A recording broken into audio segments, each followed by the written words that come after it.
কিয়ামতের আগে 10টা আলামত হবে। মোট কয়টা? 70টা আলামত হবে। এর ভিতরে বড় বড় 10টা আলামত হবে। এইবার আপনি গুরুত্বপূর্ণ কথাগুলো শুনে নিন, যেটা একান্ত প্রয়োজন আপনাদের জানার জন্য। এ মুসলমান, গভীর মনোযোগ। সবচেয়ে বড় 10টা আলামত হবে।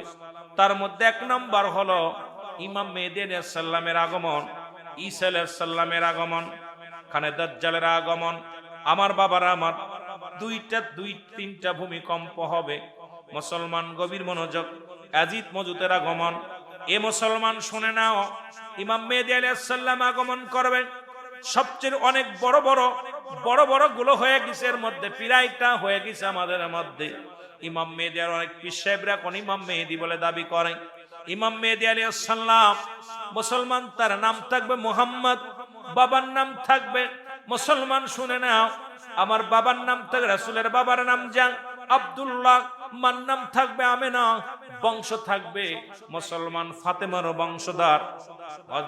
মক্কা মদিনার জমিনে এত পরিমাণ পাপ হবে। একটু ইমাম কিয়ামতের আলামত শোনার আগে একটু আমাদের ইমাম মেহেদী সম্পর্কে আলোচনাটা বোঝার দরকার। মুসলমান প্রায় 11 জন ইমাম মেহেদী বাংলাদেশের মধ্যেই দাবি করেছে। যদি কোনো ব্যক্তি ইমাম মেহেদী বলে দাবি করে বাংলাদেশে, তার জুতাতে পিটাইবেন নাকি হবে আপনার। কারণ বাংলার জমিনে ইমাম মেহেদী আইতো না, বাংলার জমিনে কোনো ইমাম মেহেদী আইব না। কোন পীর সাহেব যদি ইমাম মেহেদী বলে দাবি করে, এটা ভণ্ড ভণ্ড ভণ্ড, জোরে জোরে চিল্লায় বলেন ঠিক কি না? ইমাম রাসূল বলছে, ইমাম মেহেদীর পরিচয় দিতে যে বলছে, ইমাম মেহেদীর কেমন চেহারা হবে।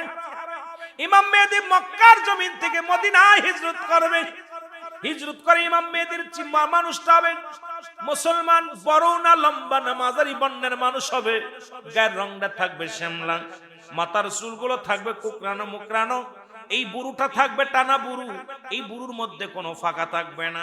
কানের মধ্যে লম্বা লম্বা পশম থাকবে, সিনাটা থাকবে সিংহ পুরুষের মতো। ইমাম মেহেদী আলাইহিস সালাম সিংহ পুরুষের মতো সিনা থাকবে। এবার মুসলমান শুনে নাও, সবচেয়ে বড় ইমাম মেহেদীর পরিচয় নবীজি বলছে, ইমাম মেহেদী আলাইহিস সালাম থাকবে তুতলা। যখন কথা বলতে যাবে তখন কথাগুলো বেঁধে যাবে, তখন উরুতের মধ্যে জোরে জোরে থাবা লাগাইব রে মুসলমান। ইমাম মেহেদী আলাইহিস সালাম যখন আগমন করবে মক্কা মদিনায়, শুনে নেন মুসলমান, এত পরিমাণ পাপ চলবে, জিনা ব্যভিচার অন্যায় অপরাধ খুন খারাপি চলবে। জাহিলা জামানা তুই ছেড়ে যাবে, যেমনি ভাবে আমার দেশে শুরু হয়েছে। আমার দেশে আজকে বিনা বিচারে আজকে মানুষের জানমালের কোনো নিরাপত্তা নাই। আজকে রাস্তার মধ্যে মানুষ পিটায়া তাদেরকে হত্যা করতেছে, ভাই হয়ে ভাইকে খুন করতেছে, নিজের ভাই সম্পদের জন্য। আমার আগের ভাই বললেন চক্ষু দুটো উপরে নিতেছে। আপনাদের চট্টগ্রামে মুসলমান কি করেছে, ছেলে বেটার বউ মিলিয়া তার বাবাকে টুকরো টুকরো করে তাদের নদীতে ভাসায়া দিছে। আজকে মুসলমান শুধু এই দেশে নয়, জাহিলা জামানা ছেড়ে গেছে। কারণ আমরা শুনেছি জাহিলা জামানায় মানুষ পুরুষে পুরুষে জিনা ব্যভিচার করত। ওদিন আমার মুসলমান মায়ের সঙ্গে সন্তান জিনা করত। এখন দেখি প্রতিনিয়ত নেটের মধ্যে দেখা যায় সন্তান বাবার সঙ্গে অন্যায়ের মধ্যে লিপ্ত হয়ে গেছে।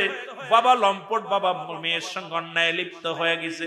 শুধু তাই নয়, 2টা ঘটনা বাংলাদেশে ঘটেছে দীর্ঘ 17 বছরের মধ্যে। সবচেয়ে দুঃখজনক 2টা বিষয়, সেটা হলো যা পৃথিবীর ইতিহাসে সবচেয়ে বড় ইতিহাস, সেটা হলো একটা হলো ঢাকা মেডিকেল কলেজ হাসপাতালে যেখানে মরা মানুষের সঙ্গে জিনা হয়েছে। একটা হলো ঢাকা আপনাদের চট্টগ্রাম মেডিকেল কলেজ হাসপাতাল, এখানেও মরা মানুষের সঙ্গে জিনা হয়েছে। মুসলমান মর্গে জিনা হয়েছে। এ মুসলমান কোথায় আছেন একটু গবেষণা করবেন। 2টা জায়গায়, একটা হলো চট্টগ্রাম, ভালো করে খোঁজ নেন, চট্টগ্রাম মেডিকেল কলেজ হাসপাতালে মর্গের মধ্যে সুন্দরী নারীর সঙ্গে জিনা হয়েছে। ঢাকা মর্গের মধ্যে সুন্দরী নারীর সঙ্গে জিনা হয়েছে।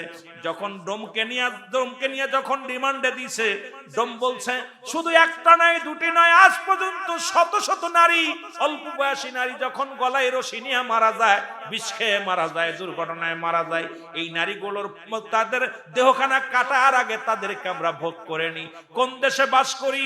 এই দেশে যদি আমার নবীর প্রেমিকরা না থাকতো, আল্লাহর ওলিরা না থাকতো, এই দেশটা শেষ হয়ে যেত। এই দেশটা রব্বে কারিম এই লুতের জামানায় গেছে রে, এই জামানার মানুষগুলোকে আল্লাহ শেষ করে দিত।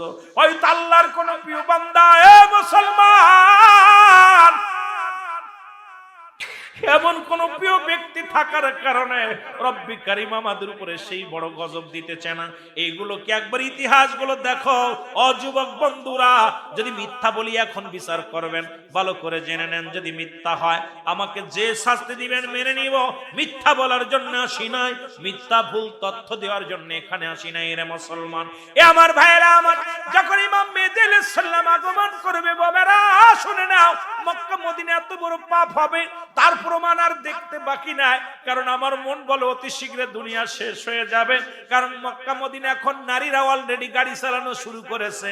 মক্কা মদিনায় সিনেমার হলের ভিত্তি স্থাপন হয়েছে। শোনো আর শোনো, ভালো করে কান দিয়া শোনো। যেখানে বাংলাদেশের সিনেমাগুলো বন্ধ হয়ে গেছে, এখন মদিনায় সিনেমা শুরু হয়েছে। মুসলমান শুনে নাও, এবার ওখানে পতিতালয় পর্যন্ত খোলা হয়েছে। এমন হিংসুটে হয়ে গেছে মক্কা মদিনার মানুষ, বাংলাদেশ থেকে কোন নারী কালো মেয়েও গেলে সিঙ্গেল গেলে ডবল হয়ে ফিরতেছে। জোরে বলেন ঠিক কিনা? যদিও কথাগুলো খাস দরকার ছিল, আজকে কথাগুলো দুঃখে বলতেছি। আমার এক বান্ধবী কিছুদিন আগে আইসে ফিরা, কয় দোস্ত আমি কালো এত কুচ্ছির, আমাদের সবচেয়ে কালো ছিল। কয় দোস্ত আমিও বাঁচতে পারি। হ্যাঁ, হারামজাদা, ওর বাবা আসে একবার, ছেলে আসে একবার, ওদের চরিত্র এত খারাপ। আবার পাগড়ি বান্ধা আছে, টুপি আছে, পাঞ্জাবি আছে। আরে আপনার বাংলাদেশে দেখেন, গত 3 মাসে 911 জন বলৎকার ধরা পড়ছে। সব বড় বড় সাইকেল হাদিস, একটাও সুন্নি ধরা পড়ে নাই। সুবহানাল্লাহ বলুন। আবার ওরা আবার আমার জন্য আক্রমণ করব, কথা শুনে 900। আমি আশ্চর্য হয়ে গেছি। প্রতি মাসে রিপোর্ট গুলো, যুবকরা তোরা রিপোর্ট গুলো নিবি, প্রতিনিয়ত বলৎকার করতেছে। এগুলো একটাও সুন্নি নাই, সব বড় বড় সাইকেল হাদিস। আমি তোদের চরিত্র ওরা ওদিকে মিলাইতেছে, ওরা করতেছে, আমরাও করলে নেকি হইব। কথা বুঝছেন নাই? এল অবস্থাটা খুব দুঃখজনক।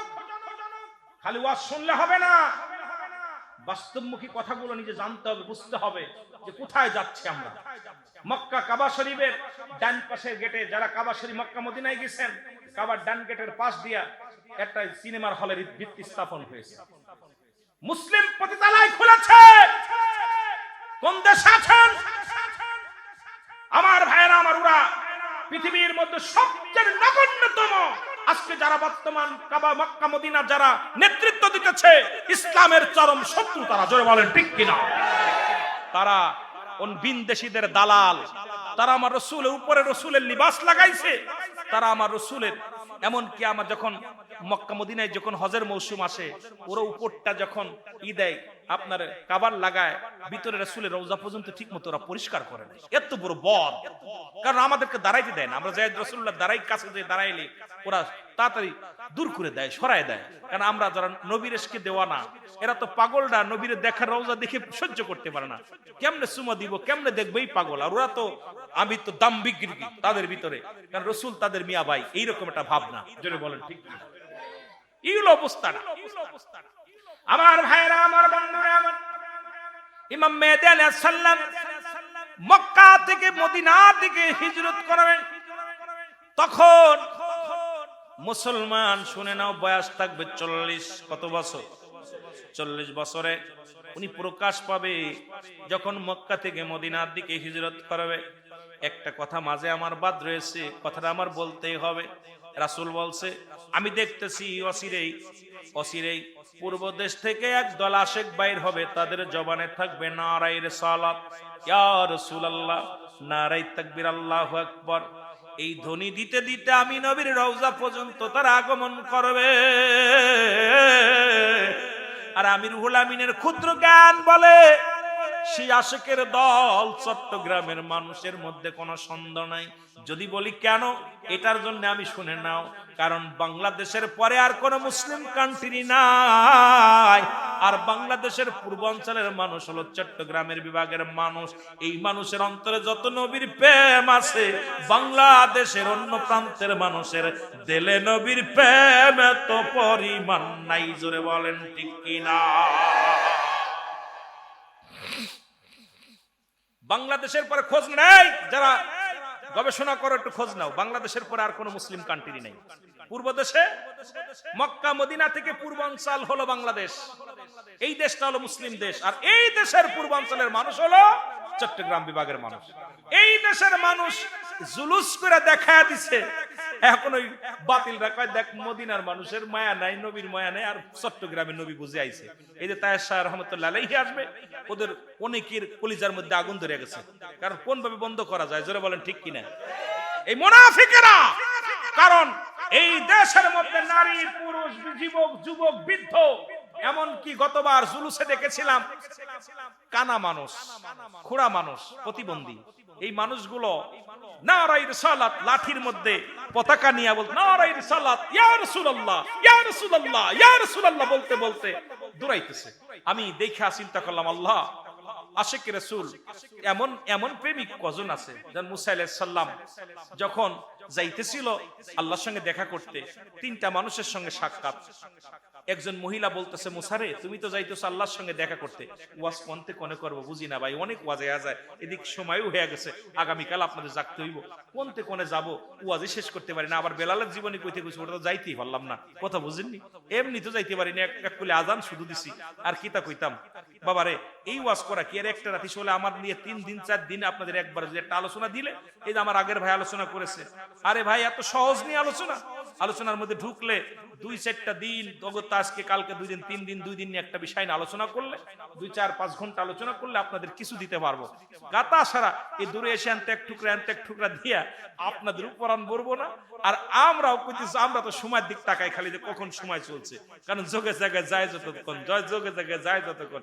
আর আপনারা চিন্তা করছে হুজুর সারে না, হুজুর সারে না, অনেকে আছে অনেকজন বলতেছে হুজুর আগামীকাল আবার জাগতে হইব, বিপদ।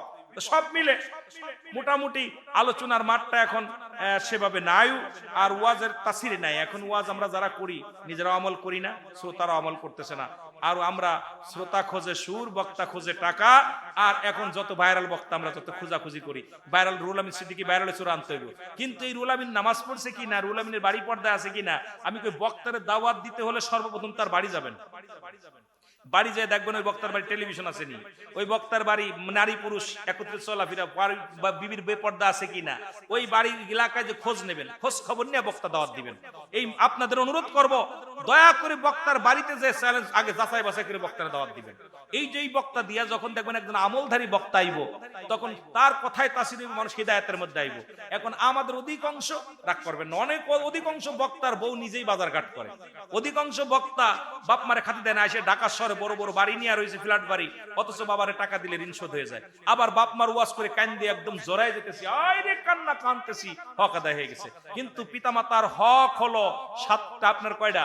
মৃত্যুর পরে 7টা, মৃত্যুর আগে 14, আর 7টা, 14টা হকের মধ্যে এই 7টা হকের মধ্যে সর্বশেষ হক হলো পিতামাতা যখন মারা যাবে সময় সুযোগ করে বেশি বেশি করে আব্বা মার জিয়ারত করা। আর জীবিত থাকতে পিতামাতাকে সদা সর্বদাই প্রথম হক হলো তাদের সঙ্গে ভালো ব্যবহার করা, তাদের খবর নেওয়া, তাদের সঙ্গে ভালো ব্যবহার করা। এই যে পিতামাতার ওয়াজ আমার আগের বক্তা দিছে, যেটা আমার বাবা 14টা হকের উপরে যদি আলোচনা করতাম, তাহলে মানুষের চোখে পানি এবং মানুষ হিদায়াতের মধ্যে আসতে পারতো। যে 14টা হক কি, যে মৃত্যুর পরে 14টা, মৃত্যুর আগে 14টা, 7টা, আর পরে 7টা। এই 14টা হকের পর ওয়াজ করলে একজন মানুষের জীবন চলার জন্য যথেষ্ট হয়ে যাবে। সুবহানাল্লাহ বলেন।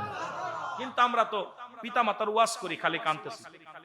ওরে আমি যদি যাই গো মারা বিদেশের মাটিতে,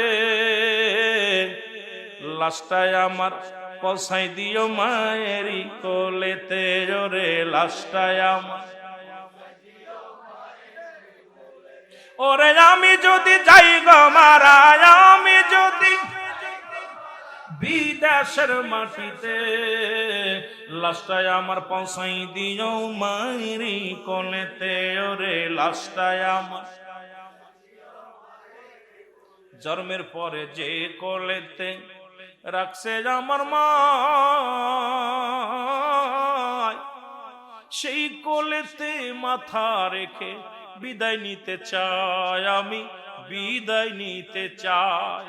মায়ে দেখলে আমার মুখটা একবার, মায়ে মুখ দেখলে একবার, মুখটা একবার, শান্তি পাবো কবরে, লাশটায় আমার পৌঁছাই দিও মায়েরই কোলেতে, বলো লাশটায় আমার। এ জগতে মায়ের মতো নাই কেউ আপন,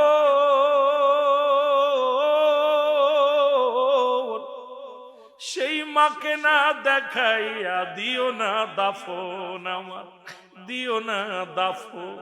ওরে মাই একটিবার দেখলে আমায়, মাই একটিবার দেখলে আমায় শান্তি পাবো কবরে, লাশটাই আমার পৌঁছাই দিও।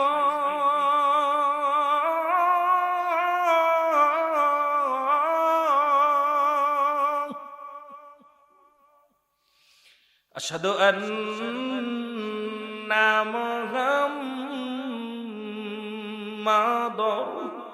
রাসূলুল্লাহ।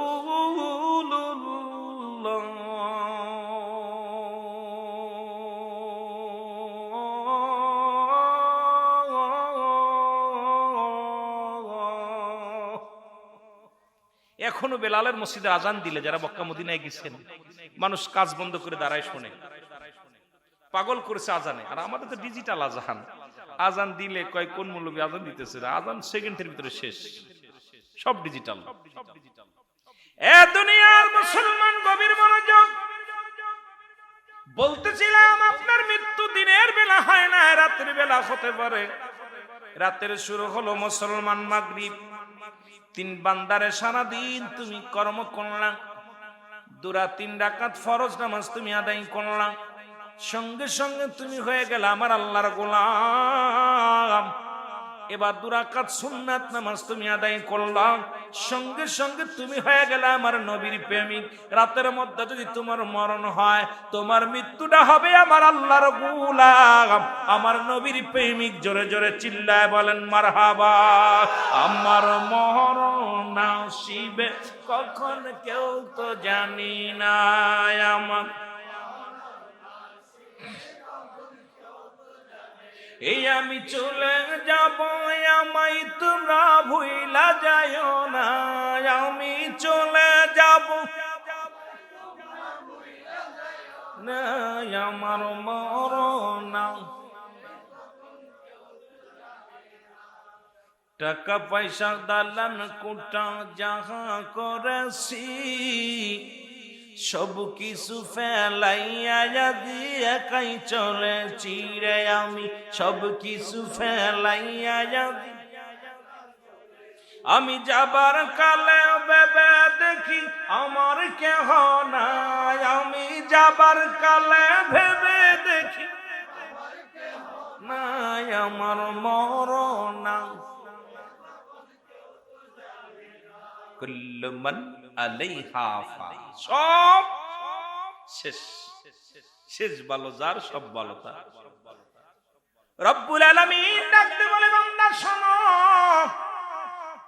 এই পৃথিবীর মধ্যে যা কিছু আছে আমি রব্বে কারীম সব কিছু চূর্ণ বিচ্ছিন্ন করে দিব।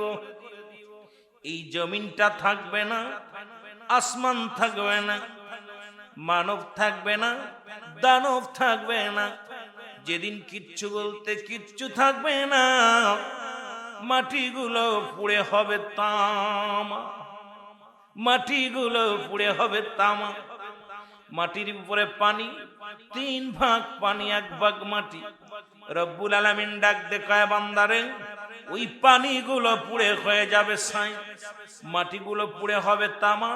যেদিন কিচ্ছু থাকবে না সেদিন থাকবে আমি রব্বুল আলামিন, আর আমি আল্লাহ থাকবো আমার নবীর ভালোবাসা নিয়ে। আমি বলি যারা বাতিলপন্থী আছেন এখানে একটু খেয়াল করেন। আল্লাহ কয় যেদিন সব শেষ করে দিব, আসমান জমিনের ভিতরে যা কিছু আছে ছিন্ন বিচ্ছিন্ন করে দিব, কিচ্ছু থাকবে না, সেদিন থাকবো আমি রব, আমি আল্লাহ, আর আমি থাকবো আমার নবীর ভালোবাসা নিয়ে। আমরা সুন্নিরা নবীকে জানের চাইতে বেশি ভালোবাসি। আমরা কি ভুল করতেছি? আস্তে কইতেন না, জোরে কইতেন, আরো জোরে বলেন না। রাসূলের ভালোবাসা নিয়ে থাকবে আল্লাহ। আমরা সুন্নিরা এই জন্য সর্বপ্রথম নবীকে ভালোবাসি। জোরে বলেন ঠিক কিনা, আরো জোরে। কারণ নবী ভালোবাসার নাম হলো ঈমান। একটা হলো ঈমান, একটা হলো আমল। নামাজ, রোজা, হজ, যাকাত, কুরবানি সবগুলোর নাম হলো আমল। এখন ঈমান যদি ঠিক রাখতে হয় অজুবিহীন যেমন নামাজ হয় না, ঈমানবিহীন তেমন আপনার কোনো আমল কাজে লাগবে না। মানব জীবনের অমূল্য সম্পদের নাম হলো রূহ। মানব জীবনের অমূল্য সম্পদের নাম ঈমান।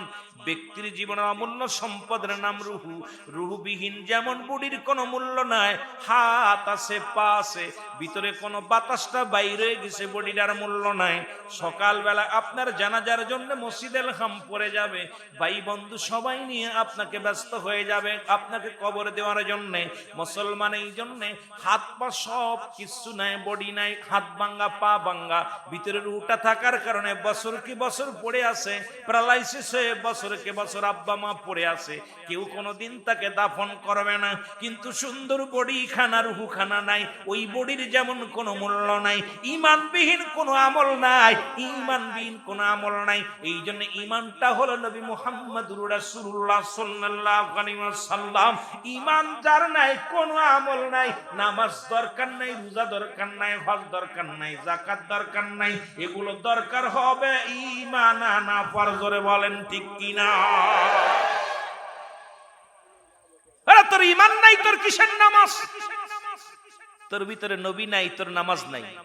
নবী নাই, হজ নাই, নবী নাই, যাকাত নাই, নবী নাই, কুরবানি নাই, নবী নাই, তোর নামাজ নাই, নবী নাই, কুরআন নাই, কিচ্ছু নাই। আগে নবী। ঈমান যদি না থাকে কিসের আমল? আগে আমল করার আগে ঈমান আনতে হবে।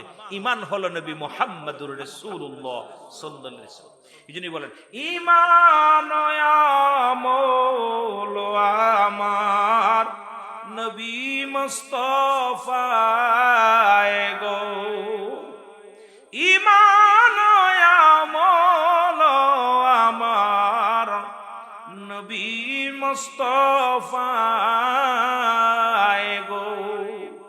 জাহান্নামে পড়ে থাকি তবুও না ভয় করি, ইশকে মুহাম্মাদের মালা যদি গলে রয় গো। নবীজির নাম, নবীজির ভালোবাসা যদি গলায় থাকে, জাহান্নামকেও পরোয়া করি না। জোরে বলেন ঠিক কিনা? আর একটু জোরে বলেন আমিন। একটু মুহাব্বতের সঙ্গে দুরূদ শরীফ পড়েন। আল্লাহুম্মা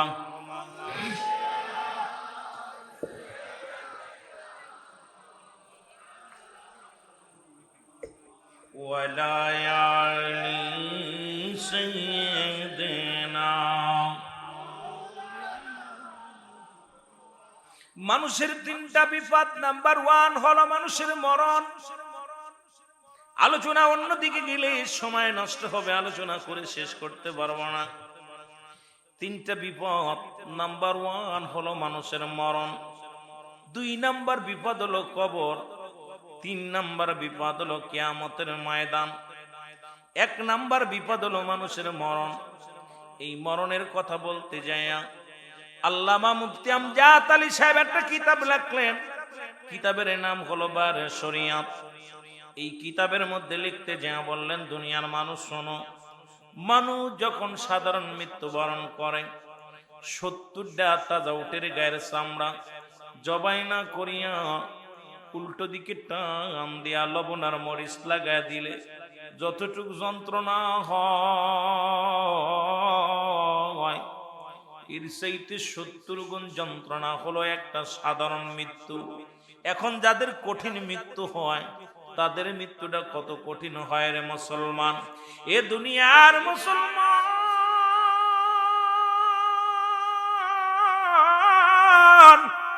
যারা মরণকালে পায়খানা করে দেয়, যারা মরণের সময় প্রস্রাব করে দেয়, যারা মরণের সময় যাদের জিহ্বা বাইর হয়ে যায়, মরণের সময় যাদের চোখ দুটি বড় বড় হয়ে যায়, তাদের মরণটা কেমন হয়?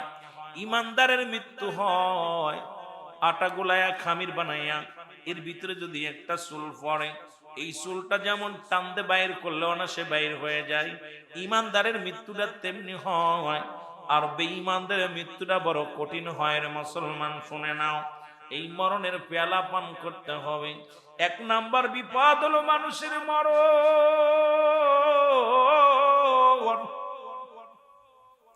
এ দুনিয়ার মুসলমান শুনে না, ঈসা ইবনে মরিয়ম মরিয়ম আলাইহিস সালাম ডাকতে বলে, বাবা ঈসা রে, মন চায় কিছু খাইতে রে বাবা, একটু ফল কোরআনে চায়। বলে মা গো একটু অপেক্ষা করো, আমি ফল নিয়ে আসি। ফল আনতে চলে গেলেন হযরত ঈসা আলাইহিস সালাম। এমন সময় আজরাইল আলাইহিস সালাম হাজির হয়ে গেলেন মরিয়ম আলাইহিস সালামের ঘরে। সালাম দাস, সালামু আলাইকুম মরিয়ম। মরিয়ম রে, রব্বুল আলামিন হুকুম দিছে এখনই আপনার চলে যেতে হবে। মরিয়ম আলাইহিস সালাম ডাকতে বলে, আজরাইল, আমার একমাত্র সন্তান আমার নবী ঈসা যদি এসে দেখে আমি মা নাই, বড্ড কষ্ট পাবে রে, একটু সময় দাও, আমার সন্তান আসুক ফিরে, দুটি কথা বলে যেতে চায়। আজরাইল বলে, মরিয়ম রে, সময় আমি দিতে পারবো না, তুমি কি মৃত্যুকে ভয় পাও? মরিয়ম আলাইহিস সালাম বলে, না না, আমি মৃত্যুকে ভয় পাই না। আজরাইল কয়, তাহলে এত সময় কেন চাও? কয়, না রে, আমার কলিজার টুকরা আসবে, কারণ দুঃখিনী মায়ের জন্য বড় পাগল হয়ে যাবে, একটু সময় দাও, আমাকে একটু সময় দাও, আমার কলিজার টুকরা সন্তান আসতে দুইটা কথা বলে যাব। ডাক দে বলে, আজরাইল, মরিয়ম রে, একটা সেকেন্ড আমি সময় দিতে পারবো না, রব্বি কারীম আমাকে হুকুম দিয়েছে এখনই যেতে হবে। মরিয়ম আলাইহিস সালাম বলে, তাহলে আমাকে নিয়ে যাও। সঙ্গে সঙ্গে মরিয়ম আলাইহিস সালামের মৃত্যু হয়ে গেল। ঈসা আলাইহিস সালাম ঘরে ফিরল, ফিরে আসিয়া দেখে জনম দুঃখিনী মা শুয়ে আছে। মাকে দেখে, মরিয়ম আলাইহিস সালামকে মৃত্যু অবস্থায় দেখে রে ঈসা নবী ডাক দিয়ে বলে, মা মা মা, কথা বলে না। ডাক দিয়ে বলে, রব্বি কারীম, আমার রব, আমার আল্লাহ, তুমি তো আমাকে মরার আর জিন্দা করার ক্ষমতা দিছো, ও আমার আল্লাহ, একটু সুযোগ দাও, জীবনে একটা সুযোগ আমি চাই, আমার মার সঙ্গে দুটি কথা বলতে চাই, মাকে জিন্দা করার সুযোগটা দিয়ে দাও। রব্বি কারীম সুযোগ দিয়ে দিলেন। ঈসা আলাইহিস সালাম মাকে ডাকতে বলে, মা, ও মা। সঙ্গে সঙ্গে মা লাফ দিয়ে উঠিয়া বলে, বাবা ঈসা রে, আইসো, ফল আনছনি? বলে, আনছি। ফলটা হাতে দিয়া যখন হাতের মধ্যে দিছে, ফল পায়া মা বড় খুশি। ঈসা আলাইহিস সালাম ডাকতে বলে, মা গো, এই ফল দুনিয়ার ফল, এটা তোমার নসিবে নাই। মা গো, তুমি আর দুনিয়ায় নাই, কারণ দুনিয়ার মায়া ছেড়ে চলে গেছো, ওপারে চলে গেছো মাওলা সান্নিধ্য লাভ করার জন্য। রব্বি কারীম ডাক দিনিছে, সুতরাং এই দুনিয়ার ফল মোলা তোমার নসিবে নাই মা। ও মা, মা। ঈসা আলাইহিস সালাম ডাক দিয়ে বলে, মা মা গো, আমি জানতে চাই আজরাইল তোমার সাথে কি রূপ ব্যবহার করেছে। মরিয়ম আলাইহিস সালাম ডাক দিয়ে কয়, বাবা ঈসা রে, আমার মন বলেছে, আমার গায়ের মধ্যে এত যন্ত্রণা, এত কষ্ট আমি জীবনে কোনোদিন পাই নাই। বাবারে, তোরে দুনিয়ার মধ্যে আগমন করার সময় আমি এত কষ্ট অনুভব করি নাই, পৃথিবীর এত কষ্ট, মৃত্যু আমি আগে বুঝতে পারি নাই। আল্লাহ, আজরাইল রে, তাড়াতাড়ি যাও, মরিয়মকে বোঝো, মরিয়মের সন্তান ঈসারে জানায় আসো, তার মার জানটা কেমন বাইর করছো, কেমনে রুটা বাইর করেছো। আরে মরিয়ম আলাইহিস সালামের সামনে আজরাইল আলাইহিস সালাম হাজির। সালাম দাস, সালামু আলাইকুম, হে আল্লাহর নবী ঈসা। বলে, ওয়ালাইকুম আসসালাম। আজরাইল রে, আগে জানতে চাই আমার মার রুটা তুমি কেমনে বাইর করেছো। আজরাইল বলে, নবী গো, আপনি, আমি এমন দানব, আকাশে থাকে আমার মাথা, জমিনের মধ্যে থাকে আমার পা, পৃথিবীর সব মানুষের জান কবজ করার জন্য আমি দুনিয়া আসি না, একমাত্র ঈমানদারের রূহটা বাইর করার জন্য আমি জগতের মধ্যে আসি। আপনার মায়ের রূহটা বাইর করেছি, শুধু মাথার মধ্যে হাতটা বুলাই আসি, কোনো কষ্ট দিই নাই। আর পৃথিবীর মধ্যে মায়ের বুকে দুধ খাইতে খাইতে সন্তান যেমনি ঘুমায়া যায়, আপনার মায়ের রূহটা আমি এমনি বাইর করেছি। মরিয়ম আলাইহিস সালাম ডাক দিয়ে বলে, বাবা ঈসা রে, আরে এই মৃত্যু যদি এত কঠিন হয় রে, আরে এই মৃত্যু যদি এত কঠিন হয়, যারা মরণের সময় পায়খানা করে দিবে, প্রস্রাব করে দিবে, মরণের সময় যারা মুসলমান জিহ্বা বাইর হয়ে যাবে, চক্ষু দুটি বড় বড় হয়ে যাবে, তাদের মরণটা কত কঠিন হবে, জোরে জোরে চিল্লায় বলা যাবে না আল্লাহু আকবার। ওরে আজ না হয় কাল তুমি যাইবা কবরে, যাবার কালে দেখবে চেয়ে গো তোমার সবই রইল। আরো জোরে বলেন, যাবার কালে দেখবে চেয়ে গো তোমার সবই রইল পড়ে, যাবার কালে। দাদাই গেছে বাবাই গেছে, কেউ আসলো না ফিরে, তোমার তো যাইতে হবে রে সবাই অন্ধকার কবরে, তোমার তো। সবাই বলেন, তোমার তো যাইতে হবে। ও ভাই ঘর করলাম বাড়ি করলাম সবই যাইবা রে, জায়গা করলাম জমি করলাম সবই যাইবা রে, যেদিন আজরাইলি ধরা দিবে রে, হায় হায় যেতে হবে সে রে, যেদিন আজরাইলি ধরা দিবে। ও ভাই আজ না হয় কাল, তুমি আজ না হয় যাইবা কবরে, যাবার কালে দেখবে চেয়ে গো তোমার সবই রইল। এ দুনিয়ার মুসলমান,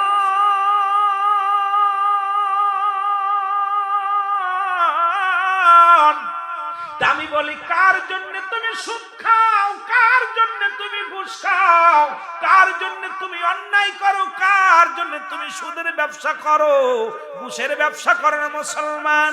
এই দেহখানা করলা, এই পৃথিবীর মধ্যে রুহুল আমিন সিদ্দিকী কথাগুলো বলে শুই না নাও, এই বডিখানা করলা, তোমার দেহ খাবে পোকে, তোমার সম্পদ খাবে লোকে, জোরে বলেন ঠিক কিনা। এই সম্পদ রেখে আলেন আজকে যে বাড়িতে আমরা বিশ্রাম নিলাম, 7টা ভাই একত্রিত আছে, সুন্দর বাড়ি করেছে রে মুসলমান। ওই বাড়ির মধ্যে যদি একটা টাকা যদি হারাম ঢুইকা যায় সবই বরবাদ, যদি হালাল ঢোকে তো বালা। এই দুনিয়ায় বাড়ি থাকবে, গাড়ি থাকবে, ওরে মুসলমান 7 ভাইয়ের 1 ভাই থাকবে না, ওর বাবাও নাই, দাদাও নাই, এইরকম বাস্তেরাও থাকবে না, চাচারাও থাকবে না। কখন যেন আমি আপনি দুনিয়া থেকে চলে যাব। এই দুনিয়ার মধ্যে সম্পদ পড়ে থাকবে, সম্পদ খাবে লোকে, তোমার দেহখানা খাবে পোকে। যার জন্য তুমি সুদ খাইলা, ঘুষ খাইলা গো, কার জন্য তুমি ঘুষ খাও, কার জন্য তুমি সুদ খাও? যে নারীর জন্য তুমি তোমার বিবিরে সুখে রাখার জন্য দুনিয়ার মধ্যে ঘুষের কারবার করলা, তোমার বিবিরে খুশি করার জন্য দুনিয়ার মধ্যে কতই না সুদ নিলা, তোমার সন্তানের সুখী রাখার জন্য ঘুষ খাইলা, এই দুনিয়ার সম্পদের পাহাড়ে গড়লা, কিছু বলতে কিচ্ছু থাকবে না। যখন রব্বে কারিম ডাক দিবে সব পরে থাকবে। ফিরাউন, নমরুদ, কারুন যারা খোদাই দাবি করেছিল তারাও দুনিয়ার মধ্যে নাই। পৃথিবীর মধ্যে 4 জন ব্যক্তি প্রতাপশালী বাদশা ছিল, তাদের কল্লা নিয়ে গেছে মুসলমানদের মধ্যে 2 জন। একজনের নাম হলো মুসলমান হযরত সুলাইমান আলাইহিস সালাম, যাকে আল্লাহ অর্ধ পৃথিবীর খলিফা বানায়া দিয়েছিল। এই পৃথিবীর অর্ধেক পৃথিবীর মালিক তারে আমার আল্লাহ বানায়া দিয়েছিল। ওরে মুসলমানদের মধ্যে আরেক একটা কি দান করেছিল তাকে? একখানা কুরসি দান করেছিল। আমাদের গাড়ি চলতে পেট্রোল লাগে, ডিজেল লাগে, ড্রাইভার লাগে। সুলাইমান পয়গম্বরের পাখা লাগতো না, মুসলমান ড্রাইভার লাগতো না, হাওয়া লাগতো না, মুসলমান শুই না লাও। এই কুরসিদারে বলতো যা, সঙ্গে সঙ্গে রওনা হয়ে যেত। এত পাওয়ার আল্লাহ দিয়েছিল, তাকেও দুনিয়া থেকে বিদায় করে দিছে রে মুসলমান। আরেকজনের মধ্যে মুসলমান, এই দুনিয়ার মধ্যে তার নাম ছিল মুসলমান বাদশা জুলকারনাইন। আল্লাহ তারে পৃথিবীর মধ্যে 1600 বছর হায়াত দান করেছিল, একদিন নয়, 2 দিন নয়। এর চট্টগ্রামের মানুষ 50 বছর হায়াত পাইয়া, 80 বছরের হায়াত পাইয়া দুনিয়ার মধ্যে কত অন্যায় করো, অন্যায় করো, দুনিয়ার মধ্যে কত সুদ ঘুষের মধ্যে ব্যবসা করো, হারাম জিনিস ভক্ষণ করো, জিনা করো, ব্যভিচার করো রে মন। এই দুনিয়ার মধ্যে বাদশা জুলকারনাইন আল্লাহ 1600 বছর হায়াত দান করলেন। মানুষটা লম্বা ছিল 48 হাত লম্বা। কত হাত? এই আছে চট্টগ্রামের জমিনে কি এত লম্বা মানুষ আছে? কত হাত? 48 হাত লম্বা। আল্লাহ তাকে একটা মুজিজার ঘোড়া দান করেছিল। এই ঘোড়াটা যখন একটা কদম ফেলতো 12,000 মাইল অতিক্রম করত। বাংলাদেশটা মুসলমান এত বড় হইব না। এই বাংলাদেশের মধ্যে বাদশা জুলকারনাইনের পা দেওয়া লাগবো না, ঘোড়ার পা লাগবো না। একটা পা পড়বো বাংলাদেশে, আর একটা পড়বো পাকিস্তান। এত বড় পাওয়ার ছিল আল্লাহ রাব্বুল আলামিন ঘোড়াটারে দিয়েছিল, যার এক কদমে 12,000 মাইল, মুসলমান 12,000 মাইল অতিক্রম গরম করত রে মুসলমান। এই মানুষটা দুনিয়া থেকে বিদায় হয়ে গেছে, আল্লাহ তারও নিয়ে গেছে। কাফের মুশরিকদের মধ্যে দুজনকে আল্লাহ বাদশাহী বানিয়ে দিয়েছিল। এদের মধ্যে একজনের নাম হলো বাদশাহ নমরুদ, মুসলমান যে ফিরআউন নমরুদ বলা হয়। আর 2 নম্বরে ছিল বাদশাহ মুসলমান। শুনে নাও, এই পৃথিবীর মধ্যে বক্তা নসর, এই পৃথিবীর মধ্যে রব্বি কারীম এত বড় দাসত্ব, এত বড় দুনিয়ার সম্পদ তাদের দিয়েছিল। এই পৃথিবীর মধ্যে মুসলমান, শুনে নাও, যারা রাজত্ব করেছিল আমার দেশে, যেমন মুসলমান, এই দেশের মধ্যে ভাসানী সাহেব ছিল, দেশ পরিচালনা করেছিল। জিয়াউর রহমান করেছিল, মুসলমান মুজিবুর রহমান সাহেব করেছিল। এই রকম অসংখ্য, কদিন আগে ইরশাদ সাহেব করেছিল। সবাই দুনিয়া থেকে বিদায় হয়ে গেছে। কারণ আপনাকে আমাকে যে কোনো মুহূর্তে চলে যেতে হতে পারে। দুনিয়ার মায়া ছেড়ে দাও, ধরে বলেন ঠিক কিনা? এই যে এমপি হওয়ার জন্য, মন্ত্রী হওয়ার জন্য কত সত্যরে মিথ্যা বলতেছে, মিথ্যারে সত্য বলতেছে, কত হক না হক কাজ করতেছে। মানুষ বাড়ি গাড়ির জন্য কত পাগল হয়ে গেছে। কিন্তু আমি আপনি গ্যারান্টি আছে, একটা সেকেন্ড সকালে শুয়ে আসি, রাত্রে শুয়ে সকালে লাশ। এর আমি একটা জিনিস খুব আশ্চর্য হয়ে যায়, মাইকে যখন এলাম দেয় যে আমাদের ইমরান সাহেব, বলবো শোক সংবাদ, আপনারা কি বলেন? শোক সংবাদ, একটি শোক সংবাদ। কি গ্রাম? ভান্ডারিয়ার জমিনে জনাব হযরত মাওলানা ইমরান হোসেন সাহেব ইন্তেকাল করছে। ইন্না লিল্লাহি ওয়া ইন্না ইলাইহি। মরহুমের জানাজার নামাজ আগামীকাল সকাল 10টায় হইব। একই মাইকের মধ্যে একই সেকেন্ডে কথা দুই হয়ে গেছে। একটু আগে বললো ইমরান মারা গেছে, এইবার বলছে মরহুম। জানাজার নামাজ পড়ানোর সময় বলেন যে ইমরানের জানাজা অমুক সময় হইব, বলতেছে মরহুমের জানাজা। কার জানাজা? এই কথা বোঝেননি? আমার কথা বুঝতেছেন? আমাকে যে লাইন দিছে, কবর আসর মিজান মরণ দিয়া ওয়াজ করতে হবে 10 ঘন্টা। এরপরে বেলালের জীবনী তো আলোচনা আসেই, কত ওয়াজ। আজকে চিন্তা করলাম একটা সুন্দর আলোচনা করব মিলাদুন নবীর, কিন্তু আমার তো সাবজেক্ট দিয়া দিছে, যেহেতু ওদিকে আমি যাইতে পারতাম না, মন চাইলে তো যাইতে পারতাম না। আর মরণ, এটার আপটট কোনো ওয়াজ চলে না। মরণ তো মরণই, কি কোন? আপটট কোনো ওয়াজ আসেনি মরণের? বিকল্প কিছু আসেনি ভাই? ওলামা ইকরাম আছে কোনো বিকল্প? বাঁচার কোনো পথ আছে? কোনো পথ নাই। মরণ হইব, এর মধ্যে যেহেতু দুনিয়ায় আসছি, মৃত্যু হবে, এর মধ্যে কোনো সন্দেহ। যেখানে থাকো না কেন, সেখানেই তোমায় যাইতে হবে। যারা বলেন ঠিক কিনা? আমি খুব আশ্চর্য হয়ে গেলাম যে এই মানুষটার এই মাত্র নাম, এত নাম, যশ খ্যাতি, এত নাম, কিন্তু হঠাৎ করে বলতেছে মরহুমের জানাজা। একই মুখে বলতেছে না যে ভাই অমুকের জানাজা। তাহলে আমি আপনি এই দমটা ফুরিয়ে গেলে, যদি আপনার আর মূল্য না থাকে, তাহলে আপনি আপনার এই বডিটার জন্য আপনার করণীয় কি? এই বডিটাকে ফ্রেশ করার জন্য, যেমন কাপড়ে ময়লা লাগলে সাবান দিয়া এরপরে ভালো করে ওয়াশ করেন, পরিষ্কার করার জন্য। অন্তরে ময়লা লাগছে, দেহটারে পবিত্র করার জন্য যা করণীয়, এগুলো করার দরকার আছে কিনা? আরো যারা বলেন আছে কিনা? কিন্তু এই মানুষগুলো কেন বোঝেনি? আমরা কেন বুঝতেছি না? আমার ভাইয়েরা, আমার বন্ধুরা, আমার যে কথাগুলো বলতেছিলাম, 2 নাম্বার হলো কবর। 1 নাম্বার বলতেছিলাম যেটা, এটার মধ্যে আলোচনা করলে অনেক লম্বা আলোচনা হয়ে যাবে। সবাই জানি মরণ। 1 নাম্বার হলো মরণ, 2 নাম্বার হলো কবর। কবর বলতে বোঝায় মানুষের মৃত্যুর পর থেকে শুরু করে কিয়ামত পর্যন্ত জগৎটাকে বলা হয় কবরের জগৎ। কথা বলেন? অনেক বুকার আছে, হিন্দুরা যেমন মানুষ পুড়ায় দেয়, মনে করে আর মনে হয় ধরতে একটু না, আর মনে হয় ধরতে একটু না, একদম পুরায় ভস্য করে দিচ্ছে। আরে কোন আর ফায়া কোন, খালি কইব দেরিবনি, কথা কইতেন নি, আমার মতো নি। রব্বে কারিম শুধু হুকুম দিব, এই কথা বুঝেননি? সঙ্গে সঙ্গে আমার বাবারা, আমার গভীর মনোযোগ। রব্বুল আলামিন হুকুম দেওয়ার সঙ্গে সঙ্গে আপনাকে উত্তোলন হতে হবে। 2 নাম্বার হলো কবর। কবর বলতে বোঝায় মানুষের মৃত্যুর পর থেকে কবর কিয়ামত পর্যন্ত। কারণ যাদের লাশ আগুনে পুড়ে গেল, তাদের কি অবস্থা হবে?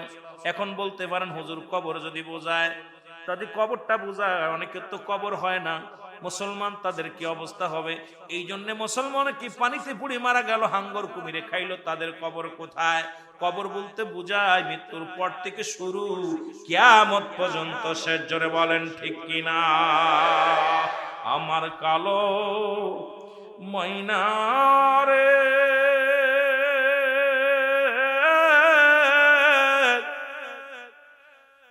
আমার সোনা পাখি রে, ওরে একদিন তো যাইবের পাখি উড়িয়া, ওরে একদিন তো যাবের পাখি। মহব্বতে বলেন একদিন তো যাবের পাখি। ছেলে মেয়ে পাশে বসে কাঁদিবে পাগলের বেশে, আরে ছেলে মেয়ে পাশে বসে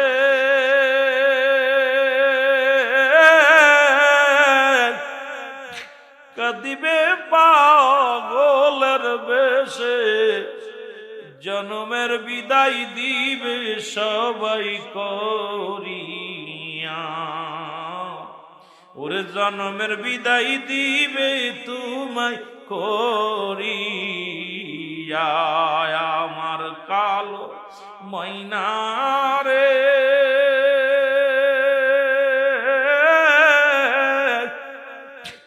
আমার সোনা পাখি রে, ওরে একদিন তো যাইবের পাখি,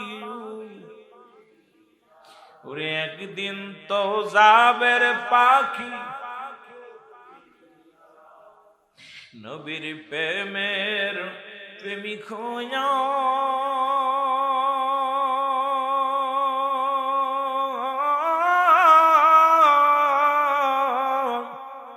থাকো যদি কবরে শুইয়া, শান্তি পাবে অন্ধকার কবরে, শান্তি পাবে অন্ধকার কবরে। আমার কালো ময়না রে,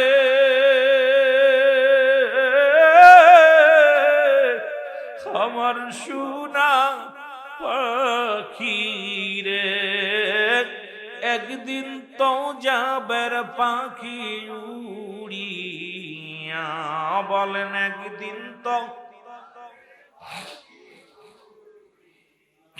বড়ই পাতা গরম জালে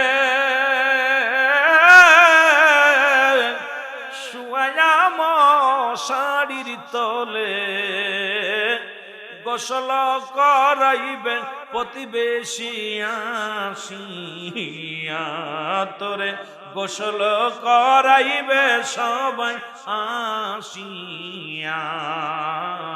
আমার কালো ময়না রে,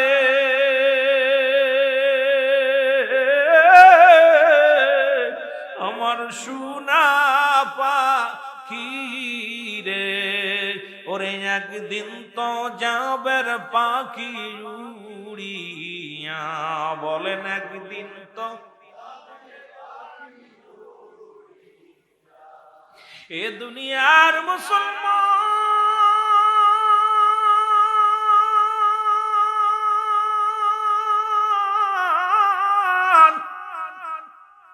আর এই কবরে যেদিন শুয়াইবে সর্বপ্রথম একজন ফেরেশতা আসবে, নাম তার জানা আসেনি। কে আইব? ফেরেশতার নাম হলো নুমান ফেরেশতা। জোরে বলেন মারহাবা। সবাই বলে কবরে শুয়াইলে মনকার নেকির আইব, বাবার আইব শুইনালান ইমানদারেরা, সুন্নি ভাইয়েরা আমার। যেদিন মারা যাবেন আমি অনেক আলোচনা, গোসল করানো, দাফন করানো, কাফন পরানো, জানাজা পরানো, এগুলোর মধ্যে থাকলে আপনাদের সময় নষ্ট হবে। মূল কথাগুলো আমি আপনাদের জানা দিয়ে যাই। কবরে যেদিন শোয়া দিবেন সর্বপ্রথম একজন ফেরেশতা আসবে, তার নাম হলো নুমান ফেরেশতা। কবরে ঢুকে যান, আপনাকে জিগাইব রে বান্দা, উঠাইব, উঠায় বলবে বান্দারে এই নাও দুইটা কাগজ, একটা কাগজ থাকবে তোমার নেক আমল, একটা থাকবে বদ আমল। ডাক দিয়ে বলবে বান্দারে এইটা নাও, তুমি লিখে দাও তাড়াতাড়ি, যার যার আমল নামা তাড়াতাড়ি লেখা লাগবে। আমরা সবাই মনি কেরামন কাতিবিন যা লেখে রাখছে আপনার আমার জিন্দেগি সুন্নি ভাইরা, মনে করেন আপনার জন্য একজন কর্মচারী মুসলমান, একজন কিরানি আছে। নারে বাজান না, যার যার আমল নামা তাড়াতাড়ি লেখা লাগবে রে মুসলমান। ডাক দে বলো ফেরেশতাই না, ভালো কাগজটা হাতের মধ্যে সর্বপ্রথম দিবেন, বান্দা লিখে দাও। বলবে আমি লিখতে জানি না, লিখবো কেমন করেন? কয় তাড়াতাড়ি লিখে দাও। বলে লিখবো, আমার কাছে তো কোনো মুসলমান কলম নাই। ফেরেশতা বলবে নোমান ফেরেশতা ডাক দে বলে বান্দা শুনে নাও, কলম তোমার ডান হাতের শাহাদাত আঙ্গুল মুবারক। এরে মুসলমান, প্রতিটা বান্দার যে নখ আঙ্গুল দিয়া নবীজি আমার শাহাদাত আঙ্গুল মুবারক দিয়া চন্দ্রটাকে দ্বিখণ্ডিত করেছিল, এই আঙ্গুলের বড় দাম।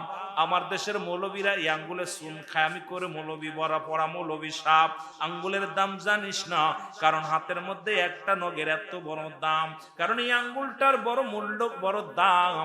এটা তোর কবরের ভিতরে কলম হবে, আর এই নখ দিয়া রব্বুল আলামিনের হাবিব, আমার আপনার হাবিব রাহমাতাল লিল আলামিন চন্দ্রকে দ্বিখণ্ডিত করেছিল। সেই হাতটা তোমার চুন খাওয়ার জন্য নয়। জোরে জোরে চিল্লায় বলা যাবে না ঠিক কিনা? এর বাদান্দার হাত পায়ে হলো, এইটা হলো আঙ্গুলটা হবে মুসলমান আপনার কলম। এই হাত দিয়ে কত সুদের টাকা ধরো, গুচের টাকা ধরো, এই হাত দিয়ে জুয়ায় টাকা লাগাও, এই হাত দিয়ে কত অন্যায় করে বান্দা, এই হাতটারে পবিত্র রাখো। এই হাতের আঙ্গুল বারক হবে কলম। বান্দা বলবে আমি কলম পাইলাম, পাইলা খায় আমি এখন কি পাবো কোথায়? কলমে তো কালি নাই। কি নাই? বলে বান্দারে কালি তোমার মুখের থুতু মুবারক। আরে যে থুতু মুবারক দিয়া নবীজি হযরত আবু বকর সিদ্দিক রাদিয়াল্লাহু তাআলা আনহুর পায়ের মধ্যে সাপে দংশন করেছিল, থুতু মুবারক দিয়া সাপের বিষ পানি করেছিল। নবীজির ঘাম মুবারক সাহাবীরা কত আদর করে নিয়েছিল। আরে নবীর শান কি করে বলবো রে বাবা। নবীর সাহাবীরা নবীজির জন্য কত পাগল ছিল। নবীজির পায়খানা মুবারক জমিন হা করে খেয়ে ফেলেছিল, নবীজির প্রস্রাব মুবারক উম্মে ঈমান পান করেছিল। আরে মুসলমান, দুনিয়ার মুসলমান শোনো, সেই নবীর সঙ্গে মেসাল আমি কেমনে করে দিব? পৃথিবীর মধ্যে নবীর সঙ্গে কোনো মেসাল চলে না, কারণ দুনিয়ার মধ্যে নবী আছেন, নবী কয় হায়াতি খায়রুল লাকুম, আমার হায়াতের জিন্দেগিটা আমার উম্মাতের জন্য কল্যাণ স্বরূপ। সেই উম্মাত হইয়া নবীর সঙ্গে মেসাল দেব কেমনে করে? কারণ নবীর সঙ্গে কোনো মেসাল চলে না। আমরা হইলাম গোনামার্কা মানুষ, নবীরা হলো মাসুমের মাসুম, নবীরা হলো গোনা থেকে মুক্ত, আমরা গুনাই যুক্ত। আর এই গুনাই যুক্ত মৌলবী যদি কয় নবী আমগার মতো মানুষ, আমরা মেনে নিতে পারি না। জোরে জোরে চিল্লায় বলেন ঠিক কিনা? এরে মুসলমান শোনো, এই মুখের মধ্যে কেমনে তুমি বিড়ি টান দাও গো? এই মুখের মধ্যে কেমনে তুমি গাঁজা খাও? এই মুখ দিয়ে কেমনে তুমি গালি দাও? এই মুখটা দিয়া কেমনে তুমি ইয়াবা খাও? এই মুখ দিয়ে তুমি কেমনে ফাইসা কথা বলো? মুখের থুতু মুবারক হবে তোমার কালি। যদি কালি নষ্ট হয়ে যায় কলম চলে না, কলম বাতিল হয়ে যায়। এই জন্য কালিটার সুন্দর রাখার জন্য মুখটারে পবিত্র রাখার দরকার আছে কি না? এই রাসূল বলছে দুইটা জিনিস যে ব্যক্তি আমার কাছে দাবিদার হইল, ওয়াদাবদ্ধ করলে আমি নবী তার হাত ধরে জান্নাতে নিব। তার মধ্যে এক নম্বরে হলো দুগালের মধ্যে বস্তু যেটা জিহ্বা, এটারে কন্ট্রোল রাখার জন্য নবী আদেশ দিয়েছেন। আর দু পায়ের মধ্যে বস্তু যেটা লজ্জা স্থান রে মুসলমান, এই দুইটা যে ব্যক্তি হেফাজত করতে পারবে, রাসূলুল্লাহ তার হাত ধরে জান্নাতে নিয়ে যাবে। এই দুইটা আমাদের একটা যদি হেফাজত হয় আর একটা নাই। এখন মিথ্যার কারখানা হয়েছে আমার মুখটা, আমার আপনার মুখখানা। আজ থেকে প্রতিজ্ঞা করবো রব্বে কারীম, রব্বে কারীম, কারণ এই মুখটা আমার রব্বে কারীম নিজ কুদরতি হাতে বানাইছে। আল্লাহ কয় বান্দারে ফেরেশতা বানাইলাম আমি যেমনি তোরে এমনি বানাই নাই, এই জমিন আমি যেমনি বানাইলাম এমনি তোরে বানাই নাই, কুল কায়নাত আমি যেমনি বানাইলাম এমনি তোরে বানাই নাই, আমি বান্দারে তোরে বানাইছি আমার কুদরতি হাত মুবারক দিয়া। সেই মুখের মধ্যে কেমনে লাগাও বিড়ি, কেমনে লাগাও সিগারেট, কেমনে খাও ইয়াবা, কেমনে খাও মদ। আজ থেকে প্রতিজ্ঞা করবা এই মুখের মধ্যে হারাম জিনিস ভক্ষণ করবা না। সবাই রাজি আছেন? আসেননি?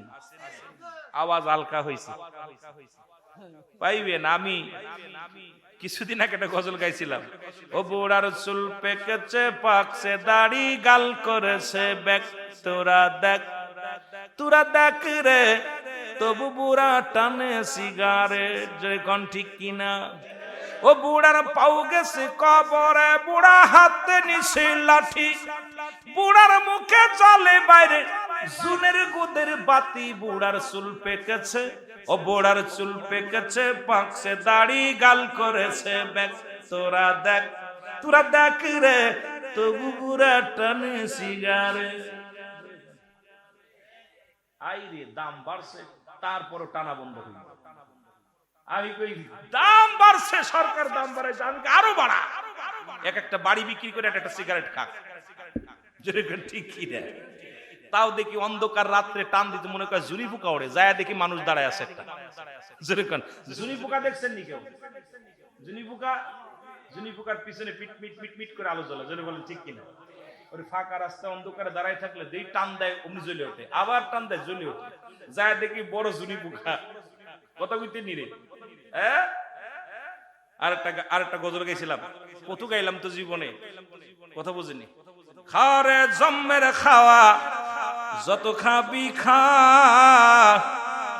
কবরেতে আগুন পাবি বিড়ি পাবি না। জোরে বলেন ঠিক কিনা? ফেরেশতারা খায় না ঘুষ, থাকিবে না তোর যে হুশ, মুগুর মারিবে ধরে গর্জন মারিবে ধরে, রক্ষা পাবি না কবরেতে আগুন পাবি বিড়ি পাবি না। আমার কয় হুজুর আপনি তো খান না, বোঝেন না, এটা আপেলের সমান। কত জিনিস রে আপেল বলে খাইলে যেটুকু তার চাইতে বেশি ভিটামিন হলো বিড়ি। আর কত বড় পাগল, বিড়ি খায়া যদি কুকুরের কম খান এক টান খাইবো না, রাগ করেন না। হয়তো আপনি অনেকে যারা খাইতেছেন তাদের মনে কষ্ট পাচ্ছেন, দুঃখের জন্য বলতেছি। আর একটা মাদক সেবন থেকে যদি একটা ভাই বাঁচতে পারি, আমার সুন্নি ভাই আমার জীবন ধন্য। জোরে বলেন ঠিক কিনা? যে ঘরে মাদক ঢুকছে পরিবার শেষ, স্বামী স্ত্রীর ভিতরে মহব্বত নাই, ভাই ভাই বন্ধুতাই নাই, সংসারে অশান্তি লাগছে। জোরে বলেন ঠিক কিনা? এই জন্য আমাদের ওয়াজ হবে বাস্তবমুখী, কিছু কথা খালি সীমাবদ্ধ থাকবেন না। আর কবরের ওয়াজ গেলে, মরার ওয়াজ গেলে এগুলো দরকার আছে।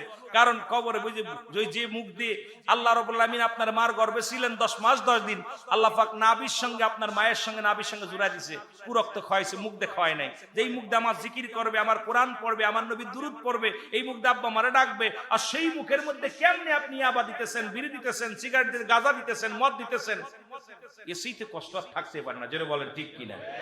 আরো জোরে বলেন ঠিক কিনা? গুসে দিন চলবে না ভাই, চলবে না তোর চালাকি, গুসে দিন চলবে না ভাই, চলবে না তোর চালাকি, আগুন ঢালিয়া দিবে, আগুন ঢালিয়া দিবে, বুঝবি সেদিন জ্বালাকি। জোরে বলেন ঠিক কিনা? ওরে আগুনের তাপ লাগলে গায়ে গোস্ত পরিবে খুয়ে, আগুনের তাপ লাগলে গায়ে গোস্ত পরিবে খুয়ে, আপন যন্তর সেদিন কেউ পাশে পাবি না। ওরে কবরেতে আগুন পাবি বিড়ি পাবি না, বল কবরেতে আগুন পাবি, ঠিক কিনা? খারে জম্মের খাওয়া যত খাবি খাও, তুই খারে জম্মের খাওয়া যত খাবি খা, কবরেতে আগুন পাবি বিড়ি পাবি না, বল কবরেতে। মহিলাদের হায়ানি পাশের পানি দিবে শরবত আনি, জম্মের খাওয়া। ওদিন যে ফিতনায় যখন ইয়া সালিম ইয়া সালিম নিরাপত্তা দাও, হাসরের ময়দানে মহিলাদের হায়ানি পাশের পানি এনে দিব, খা টকবক করবো, একদম পায়খানা প্রস্রাব খা, জম্মের খা, ঠিক কি না? মহিলাদের হায়েজ নিয়ে পাঁচের পানি এনে দিব শরবত বানাই, একবার খাইলে রে মন, একবার খাইলে মোর পিছন দিয়া যাবে সব বাইর হইয়া, কবরেতে আগুন পাবি বিড়ি পাবি না ভালো, কবরেতে ফেরেশতারা খায় না ঘুষ, থাকিবে না তোর যে হুশ। আমার দেশে তো ঘুষ খাই, আরে খাওয়া খায়, মিথ্যারে সত্য বানায়, সত্যরে মিথ্যা বানায়, ঘুষ চলে জম্মে চলা, কত বুঝিন। ফেরেশতারা কি ঘুষ খাইবো? কতক্ষণ খাইবো? ঘুষ সেদিন একটা আছে নবীর ভালোবাসা। নবীর ভালোবাসা দেহের মধ্যে থাকলে কোন সাহস নাই কবরে সাপ পাইব। নবীর আশেকের কবরে সাপ পাইব, নবীর কবরের আশেকের কবরে আগুন দিব, এটা মিথ্যা। জোরে বলেন ঠিক কিনা? নবীর প্রেমিকরা কবরের ভিতর থাকবে খুব আসানি, শান্তির মধ্যে। ফেরেশতারা খায় না ঘুষ, থাকিবে না তোর যে হুশ, মুগুর মারিবে ধরে, গর্জন মারিবে ধরে, রক্ষা পাবি না, কবরেতে আগুন পাবি বিড়ি পাবি না ভালো, কবরেতে আগুন পাবি। এই ভাইরা আমার, বন্ধুরা আমার, বান্দা বলবে ডাক দে, আমি আগুই পাইলাম, কলম পাইলাম, কালি পাইলাম, এখন কাগজ পাবো কই? প্রতিটা মানুষের কাছে 3 টুকরা কাপড় দেয়া হয়। এই যে হাকিকতটা শুনে নেন বাবা, একটা কাপড়ের কাপড় টান দে খুলে নিবে ফেরেশতারা, নাও এটার মধ্যে লিখে দাও, বান্দা সেকেন্ডের মধ্যে লেখা হয়ে যাবে, একদম কম্পিউটারের মধ্যে লেখা হয়ে যাবে। এবার হাত থেকে ছিনিয়ে নিয়ে দ্বিতীয় কাগজটা হাতের মধ্যে দিবেন, বান্দা লেখো, তাকায় দেখবে কোথায় জিনা করেছিলে, কোথায় মদ পান করেছিলে, কোথায় কোন সুন্দরী নারী নিয়ে পাহাড়ে তুমি গিয়েছিলে, কোথায় কর্ণফুলী নদীর উপরে গিয়েছিলে, কোথায় চট্টগ্রাম রিসোর্টে উঠেছিলা। বান্দারে কাউকে বলা লাগবে না, সব তোমার কাগজের মধ্যে থাকবে। এবার বান্দা বলবে আমি অন্যায় করি না, চিৎকার মেরে কানবে। ফেরেশতারা কয় চলবে না, কোনো চলছতি চলবে না, তুমি যা যা করেছো তোমার জিন্দেগি 80 বছর 60 বছরের জিন্দেগি সব লিখে রাখছে। দুজন ফেরেশতা রব্বুল আলামিন দিয়েছিল তোমার কাছে, তুমি কোথায় ছিলে, কোথায় যাবে, কোথায় কি কর্ম করবে, সবই লিপিবদ্ধ আছে। চলছুতরি চলবে না, বান্দা চিৎকার মারবে, লিখতে চাইব না, এক একটা গর্জন মারবে, লক্ষ শত শত মাইল মাটির নিচে চলে যাবে, আবার তার উত্তোলন করবে। ডান দিক থেকে চাপ দিবে, বাম দিকের হাড্ডিগুলো চলে যাবে, বাম দিক থেকে চাপ দিবে, ডান দিকে হাড্ডিগুলো চলে যাবে। বান্দারে মুসলমান শুনে নাও, এই কবরবাসীর আযাব যদি দুনিয়ার মানুষ শুনতো,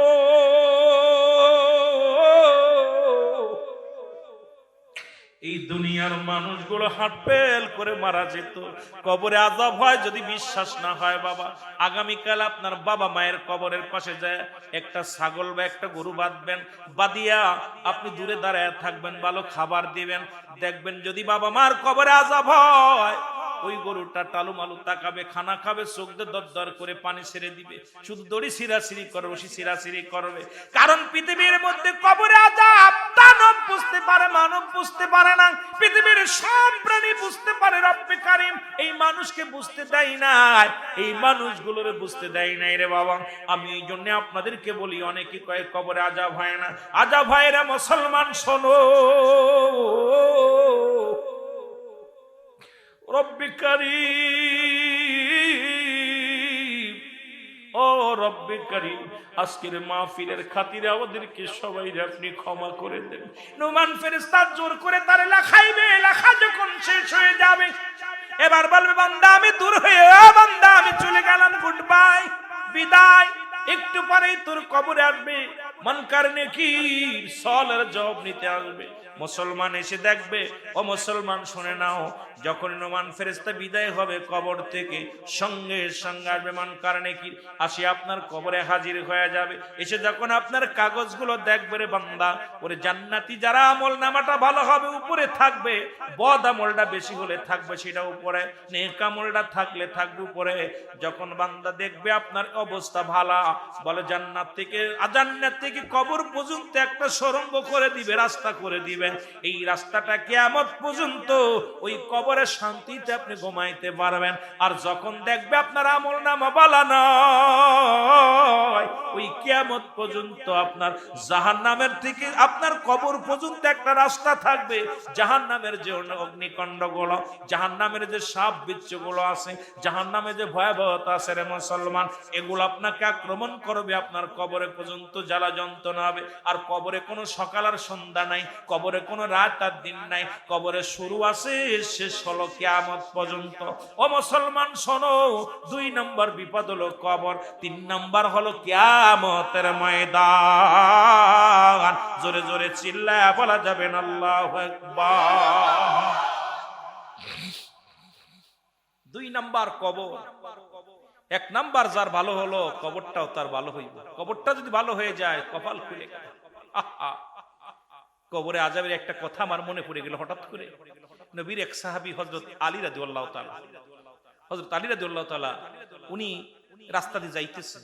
শেরে খোদা হযরত আলী একেতে নবীর জামাই, এরপরে তো নবীর প্রিয় সাহাবী 10 জন সাহাবী জান্নাতি ঘোষণা করেছে, উনি তার মধ্যে একজন 4 নাম্বার। এরপর হাসান হুসাইনের আব্বা, ফাতেমার স্বামী, রাসূলের জামাই। বলেন দি, স্বরাষ্ট্রমন্ত্রী, পররাষ্ট্রমন্ত্রী, এমপি মন্ত্রী সব যদি পকেটে থাকে, তার কি কোনো ভয় আছে?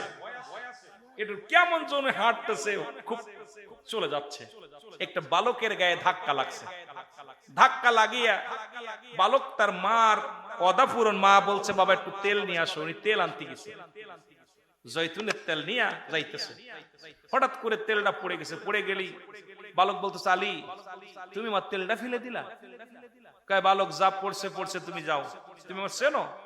কয় আপনার আমার চেনার সময় নাই। আমার মা আমার কাছে দিছে তেল আনতে। আমার আম্মা জান, আমার মায়ের কাছে তেলটা নিয়ে যাব, আমার তেল দেন।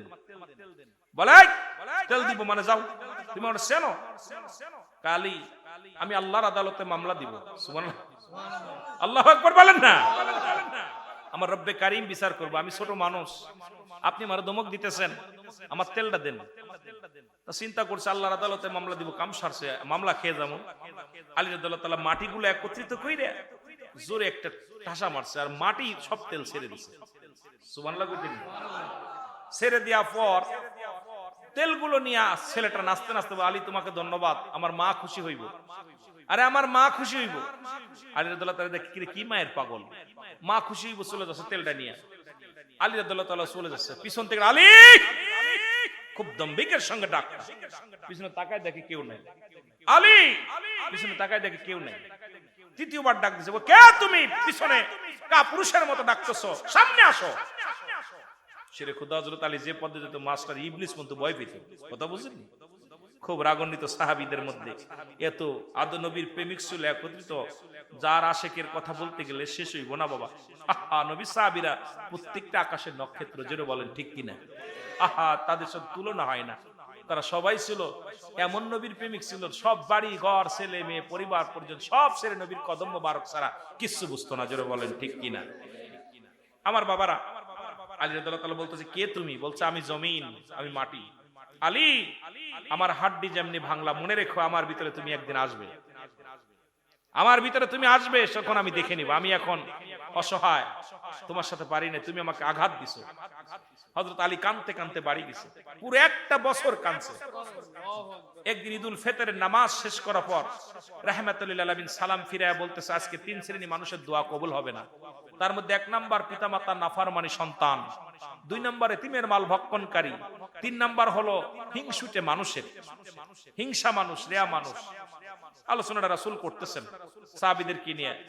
এই সময় হযরত আলী কাঁদতে কাঁদতে বাড়ির দিক ধরেছে। নবীজি সাহাবীদের বলে, আমার আলী কই? বলে, হুজুর উনি তো কাঁদতে কাঁদতে বাড়ি গেছে। বাড়ি যায় নবীজি দৌড়ায় গেছে, যায় দেখ হাসান হুসাইন, নানা যান তোমার বাবা কই? বাবা তো কাঁদতেছে ঘরে। ডাক, আলী তুমি কাঁদছো কেন? ইয়া রাসূলুল্লাহ, ইয়া হাবিবাল্লাহ, আমি বড় ভয়ে কাঁদতেছি, যে কোনো মুহূর্তে আমার মরণ আসতে পারে, আমি মারা যেতে পারি। আমাকে মাটি ওদিন বলেছিল আওয়াজ দিয়ে, আমি কবরের ভিতরে গেলে আমাকে ছাড়বে না, আমাকে দেখবে। ওই কবর মাটির ভয়ে আমি কাঁদতেছি যে আমার সঙ্গে কি ব্যবহারটা করবেন। কি ব্যবহারটা করবে না। আমার নবীজি চোখের পানি ছেড়ে আল্লাহর দরবারে কাঁদতেছে, আলীও কাঁদতেছে। আলীর কান্না দেখে জমিন থেকে আওয়াজ আসছে, ইয়া রাসূলুল্লাহ, ইয়া হাবিবাল্লাহ, উনাকে বলে দেন ওনার কান্না চোখের পানি জমিনের মধ্যে পড়ছে, আমরা মাটি উনাকে ক্ষমা করে দিচ্ছি। এ আমার ভাইরা, দুনিয়ার মধ্যে এই মাটি যে আপনাকে আমাকে ধরবে, ছাড়বে না। আবার এই মাটি ইমানদারের সঙ্গে ভালো ব্যবহার করবে, বেঈমানের সঙ্গে খুব খারাপ ব্যবহার করবে। মুসলমান গভীর মনোযোগ। 3 নাম্বার হলো কিয়ামতের ময়দান। আর ওই কিয়ামত যেদিন মুঠো হাত উপরে সূর্য উদয় হবে, যেদিন সব কিছু চন্ন বিচ্ছিন্ন হয়ে যাবে। আমি একটু আগে বলেছিলাম কুল্লু মান আলাইহা, সব কথা বলেন না কেন, সব শেষ। ওদিন যেদিন কিচ্ছু থাকবে না রে মুসলমান। কিয়ামতের আগে 10টা আলামত হবে। মোট কয়টা? 70টা আলামত হবে। এর ভিতরে বড় বড় 10টা আলামত হবে। এইবার আপনি গুরুত্বপূর্ণ কথাগুলো শুনে নিন, যেটা একান্ত প্রয়োজন আপনাদের জানার জন্য। এ মুসলমান গভীর মনোযোগ। সবচাইতে বড় 10টা আলামত হবে। তার মধ্যে 1 নাম্বার হলো ইমাম মেহেদী আলাইহিস সালামের আগমন, ঈসা আলাইহিস সালামের আগমন, খানে দাজ্জালের আগমন। আমার বাবারা, আমার 2-3টা ভূমিকম্প হবে। মুসলমান গভীর মনোযোগ। ইয়াজিদ মজুদের আগমন। এ মুসলমান শুনে নাও, ইমাম মেহেদী আলাইহিস সালাম আগমন করবেন। সবচেয়ে অনেক বড় বড় গুলো হয়ে গেছে, এর মধ্যে প্রায়টা হয়ে গেছে আমাদের মধ্যে। ইমাম মেহেদী আর অনেক পীর সাহেবরা কোন ইমাম মেহেদী বলে দাবি করেন। ইমাম মেহেদী আলাইহিস সালাম মুসলমান, তার নাম থাকবে মুহাম্মদ, বাবার নাম থাকবে, মুসলমান শুনে নাও, আমার বাবার নাম থাকবে, রাসূলের বাবার নাম আব্দুল্লাহ, মার নাম থাকবে আমেনা, বংশ থাকবে মুসলমান ফাতেমার বংশধর। মক্কা মদিনার জমিনে এত পরিমাণ পাপ হবে। একটু ইমাম কিয়ামতের আলামত শোনার আগে একটু আমাদের ইমাম মেহেদী সম্পর্কে আলোচনাটা বোঝার দরকার। মুসলমান প্রায় 11 জন ইমাম মেহেদী বাংলাদেশের মধ্যেই দাবি করেছে। যদি কোনো ব্যক্তি ইমাম মেহেদী বলে দাবি করে বাংলাদেশে, তার জুতাতে পিটাইবেন নাকি হবে আপনার। কারণ বাংলার জমিনে ইমাম মেহেদী আইতো না, বাংলার জমিনে কোন ইমাম মেহেদী আইব না। কোন পীর সাহেব যদি ইমাম মেহেদী বলে দাবি করে, এটা ভণ্ড ভণ্ড ভণ্ড, জোরে জোরে চিল্লায় বলেন ঠিক কি না? ইমাম রাসূল বলছে, ইমাম মেহেদীর পরিচয় দিতে যে বলছে ইমাম মেহেদীর কেমন চেহারা হবে। ইমাম মেহেদী মক্কার জমিন থেকে মদিনায় হিজরত করবে। হিজরত করে ইমাম মেহেদীর মানুষটা হবে মুসলমান, বড় না লম্বা না মাঝারি বর্ণের মানুষ হবে। গায়ের রংটা থাকবে শ্যামলা, মাথার চুলগুলো থাকবে কুকরানো মুকরানো, এই বুরুটা থাকবে টানা বুরু, এই বুরুর মধ্যে কোনো ফাঁকা থাকবে না। কানের মধ্যে লম্বা লম্বা পশম থাকবে, সিনাটা থাকবে সিংহ পুরুষের মতো। ইমাম মেহেদী আলাইহিস সালাম সিংহ পুরুষের মতো সিনা থাকবে। এবার মুসলমান শুনে নাও, সবচেয়ে বড় ইমাম মেহেদীর পরিচয় নবীজি বলছে, ইমাম মেহেদী আলাইহিস সালাম থাকবে তুতলা। যখন কথা বলতে যাবে তখন কথাগুলো বেঁধে যাবে, তখন উরুতের মধ্যে জোরে জোরে থাবা লাগাই বলে মুসলমান। ইমাম মেহেদী আলাইহিস সালাম যখন আগমন করবে মক্কা মদিনার, শুনে নেন মুসলমান, এত পরিমাণ পাপ চলবে, জিনা ব্যভিচার অন্যায় অপরাধ খুন খারাপি চলবে। জাহিলা জামানা তুই ছেড়ে যাবে, যেমনি ভাবে আমার দেশে শুরু হয়েছে। আমার দেশে আজকে বিনা বিচারে আজকে মানুষের জানমালের কোনো নিরাপত্তা নাই। আজকে রাস্তার মধ্যে মানুষ পিটায়া তাদেরকে হত্যা করতেছে, ভাই হয়ে ভাইকে খুন করতেছে। নিজের ভাই সম্পদের জন্য আমার আগের ভাই বললেন চক্ষু দুটো উপরে নিতেছে। আপনাদের চট্টগ্রামে মুসলমান কি করেছে, ছেলে বেটার বউ মিলিয়া তার বাবাকে টুকরো টুকরো করে তাদের নদীতে ভাসায়া দিছে। আজকে মুসলমান শুধু এই দেশে নয়, জাহিলা জামানা ছেড়ে গেছে। কারণ আমরা শুনেছি জাহিলা জামানায় মানুষ পুরুষে পুরুষে জিনা ব্যভিচার করত। ওদিন আমার মুসলমান মায়ের সঙ্গে সন্তান জিনা করত। এখন দেখি প্রতিনিয়ত নেটের মধ্যে দেখা যায় সন্তান বাবার সঙ্গে অন্যায়ের মধ্যে লিপ্ত হয়ে গেছে। বাবা লম্পট, বাবা মেয়ের সঙ্গে অন্যায় লিপ্ত হয়ে গেছে। শুধু তাই নয়, 2টা ঘটনা বাংলাদেশে ঘটেছে দীর্ঘ 17 বছরের মধ্যে। সবচেয়ে দুঃখজনক 2টা বিষয়, সেটা হলো যা পৃথিবীর ইতিহাসে সবচেয়ে বড় ইতিহাস, সেটা হলো একটা হলো ঢাকা মেডিকেল কলেজ হাসপাতালে যেখানে মরা মানুষের সঙ্গে জিনা হয়েছে।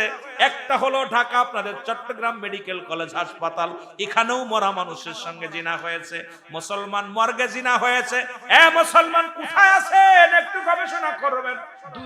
দুইটা জায়গা, একটা হলো চট্টগ্রাম, ভালো করে খোঁজ নেন, চট্টগ্রাম মেডিকেল কলেজ হাসপাতালে মর্গের মধ্যে সুন্দরী নারীর সঙ্গে জিনা হয়েছে, ঢাকা মর্গের মধ্যে সুন্দরী নারীর সঙ্গে জিনা হয়েছে।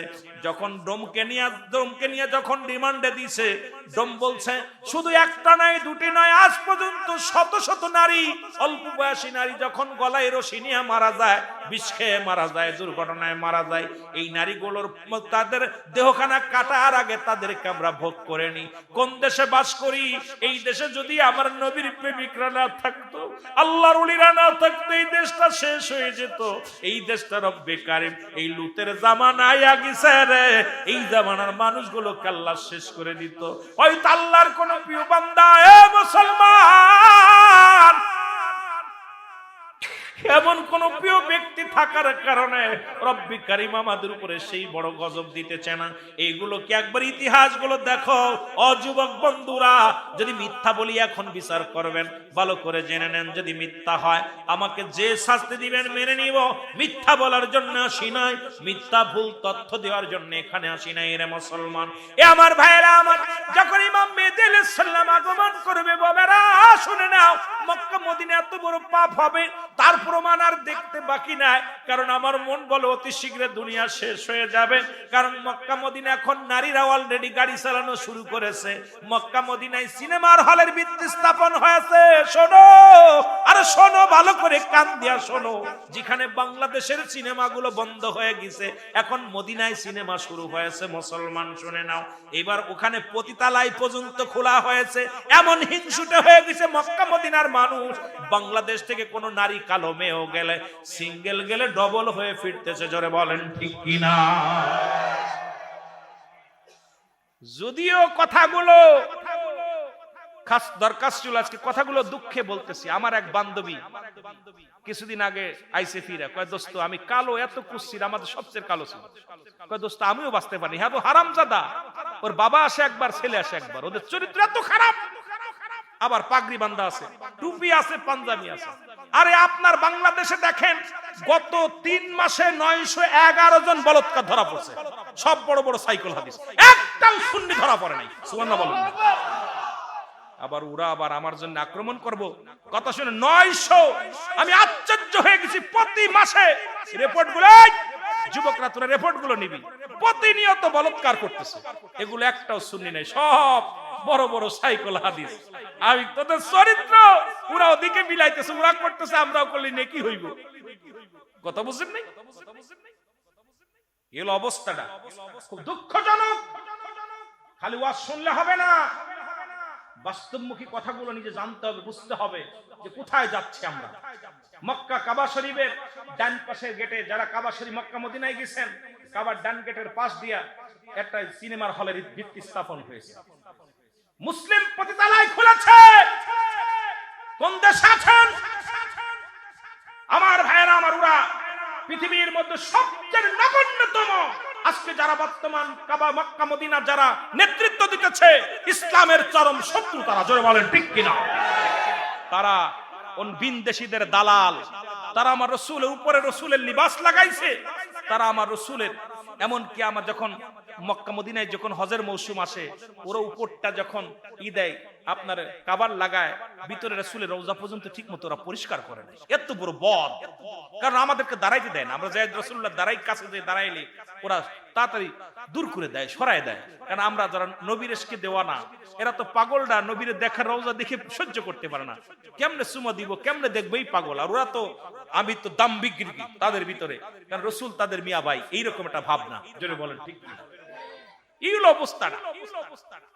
আমার ভাইরা আমার বন্ধুরা আমার, ইমাম মেহেদী আলাইহিস সালাম মক্কা থেকে মদিনা থেকে হিজরত করবেন।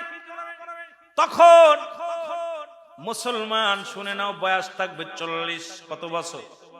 40 বছরে উনি প্রকাশ পাবে যখন মক্কা থেকে মদিনার দিকে হিজরত করবে। একটা কথা মাঝে আমার বাদ রয়েছে, কথাটা আমার বলতেই হবে।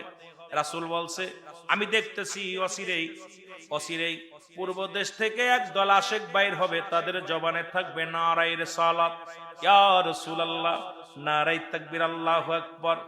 এই ধ্বনি দিতে দিতে আমি নবীর রওজা পর্যন্ত তার আগমন করবে।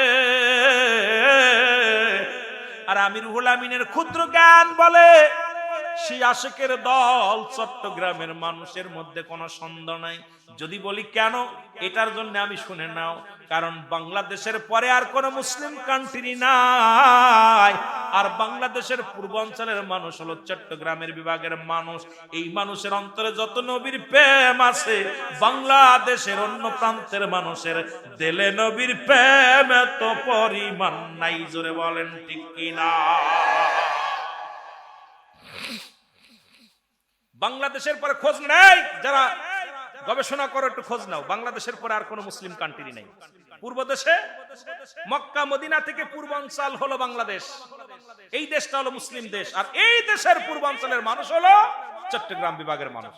এই দেশের মানুষ জুলুস করে দেখায় দিছে, এখন ওই বাতিল রাখায় দেখ মদিনার মানুষের মায়া নাই, নবীর মায়া নাই, আর চট্টগ্রামের নবী বুঝে আইছে। এই যে তায়ের শাহ রহমতুল্লাহ আলাইহি আসবে, ওদের অনেকের কলিজার মধ্যে আগুন ধরে গেছে। কারণ কোন ভাবে বন্ধ করা যায়? জোরে বলেন ঠিক কিনা? এই মুনাফিকেরা। কারণ এই দেশের মধ্যে নারী, পুরুষ, যুবক, যুবক, বৃদ্ধ, এমনকি গতবার জুলুসে দেখেছিলাম কানা মানুষ, খুড়া মানুষ, প্রতিবন্ধী, এই মানুষগুলো নারায়ে রিসালাত লাঠির মধ্যে পতাকা নিয়ে বলতে নারায়ে রিসালাত, ইয়া রাসূলুল্লাহ, ইয়া রাসূলুল্লাহ, ইয়া রাসূলুল্লাহ বলতে বলতে দৌড়াইতেছে। আমি দেখে চিন্তা করলাম, আল্লাহ, আশিক রাসূল এমন এমন প্রেমিক কজন আছে। যেমন মুসা আলাইহিস সালাম যখন যাইতেছিল আল্লাহর সঙ্গে দেখা করতে, তিনটা মানুষের সঙ্গে সাক্ষাৎ। একজন মহিলা বলতেছে, মুসারে তুমি তো যাইতেছো আল্লাহর সঙ্গে দেখা করতে, ওয়াজ কোনতে কোনে করবো বুঝি না ভাই, অনেক ওয়াজে যায়, এদিক সময়ও হয়ে গেছে, আগামীকাল আপনাদের জাগতে হইব, কোনতে কোনে যাবো, ওয়াজে শেষ করতে পারি না। আবার বেলালের জীবনী কইতে কইছে, ওটা তো যাইতেই পারলাম না, কথা বুঝেননি, এমনি তো যাইতে পারি না, এক কুলে আজান শুধু দিছি, আর কিতা কইতাম। বাবারে এই ওয়াজ করা কি আর একটা রাতি চলে? আমার নিয়ে 3 দিন 4 দিন আপনাদের একবার যদি একটা আলোচনা দিলে, এই যে আমার আগের ভাই আলোচনা করেছে, আরে ভাই এত সহজ নিয়ে আলোচনা, আলোচনার মধ্যে ঢুকলে 2-4টা দিন, আজকে কালকে 2 দিন 3 দিন 2 দিন নিয়ে একটা বিষয় নিয়ে আলোচনা করলে, 2-4-5 ঘন্টা আলোচনা করলে আপনাদের কিছু দিতে পারবো। গাতা সারা এই দূরে এসে আনতে এক টুকরা দিয়া আপনাদের উপরান বলবো না। আর আমরাও কইতেছি, আমরা তো সময়ের দিক তাকাই খালি, যে কখন সময় চলছে, কারণ যোগে জায়গায় যায় যতক্ষণ, যোগে জায়গায় যায় যতক্ষণ।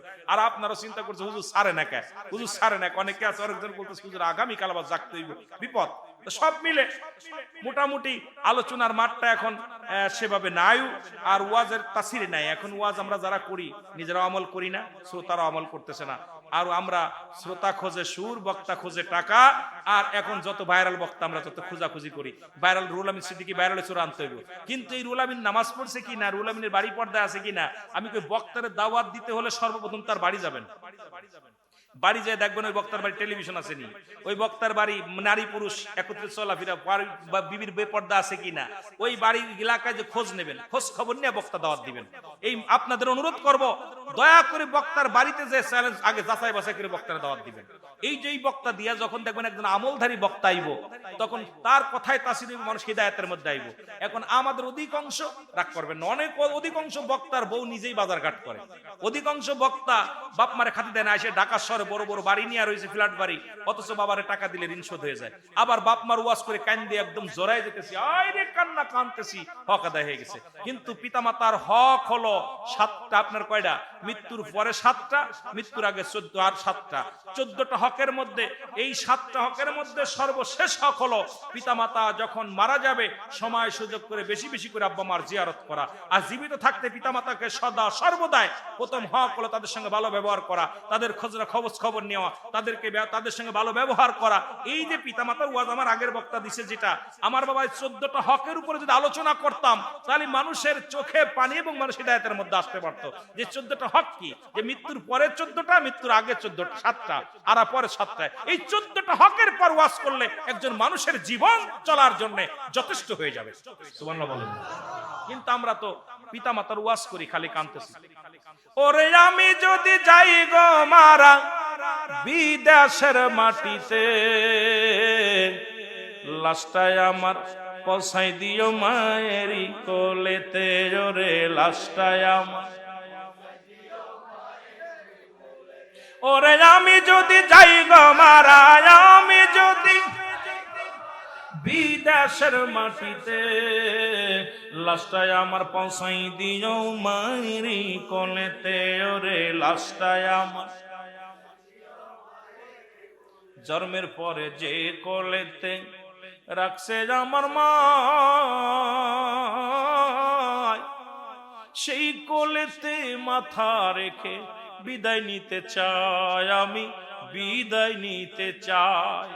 মায়ে দেখলে আমার মুখটা একবার, মায়ে মুখ দেখলে একবার, মুখটা একবার শান্তি পাবো কবরে। লাশটায় আমার পৌঁছাই দিও মায়েরি কোলেতে, বলো লাশটায় আমার। এ জগতে মায়ের মতো নাই কেউ আপন,